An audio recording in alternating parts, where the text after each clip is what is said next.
I'm going to show you how you can easily open Spectrum Remote to change batteries.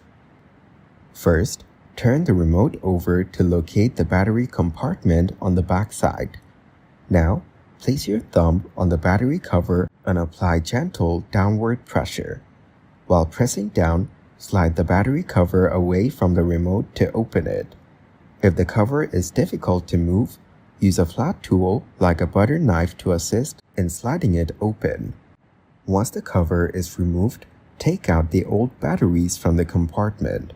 Then, insert two new AA batteries, ensuring the positive and negative ends match the markings inside.